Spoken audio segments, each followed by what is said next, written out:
بلوچستان کے شہر ضلع واشوق سب تحصیل ناگ سے ہمارے گدروشیا پوائنٹ کے نمائندہ شیر جان ساسولی کی رپورٹ کے مطابق ناگ رخشان میں ساسولی قومی اتحاد کا جرگہ زیر صدارت chief of ساسولی Sardar Genghis Khan ساسولی house میں منعقد ہوا۔ جرگے میں کونسلر ڈاکٹر اللہ بخش ساسولی، میر معشوق ساسولی سمیت بلوچستان اور سندھ کے ساسولی برادری اور مختلف مکاتب فکر کے نمائندوں نے شرکت کی۔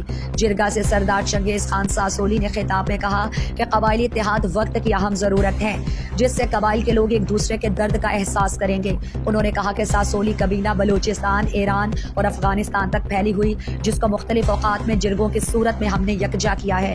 قوم اپنے بچوں کو اعلیٰ تعلیم دلائیں۔ قومی جرگہ سے سردار اقبال ساسولی، حافظ محمد طیب ساسولی، عبدالرزاق ساسولی، حبیب اللہ ساسولی، حافظ عبدالرزاق ساسولی، ڈاکٹر اللہ داد ساسولی، عبدالقدوس ساسولی، شاعر اور ادیب عزیز راسکوہی، حاجی عبدالمجید ساسولی، شہریار ساسولی، سردار بسم اللہ گل ساسولی، مولانا عبید اللہ ساسولی، ملا سلیم اللہ ساسولی، سابق کونسلر کامریڈ کمال خان ساسولی، کفایت اللہ ساسولی، پروفیسر ضیاء ساسولی، چیئرمین کبیر ساسولی اور دیگر نے اپنے خیالات کا اظہار کیا۔ اسٹیج سیکرٹری کے فرائض مولانا محمد الیاس ولی ساسولی نے ادا کیے۔ سردار کلیم اللہ ساسولی، میر معشوق ساسولی، حاجی محمد فاضل ساسولی، بنجگوڑ نے سردار چنگیز خان ساسولی کو بلوچی چادر پیش کی، جبکہ حاجی عبداللطیف ساسولی نے سردار چنگیز خان ساسولی کو بلوچی زبان کی پہلی اسلامی آشوبی کتاب میدان توار گفٹ کیا۔ جرگہ کے منتظم اعلیٰ کونسلر ڈاکٹر میر اللہ بخش ساسولی نے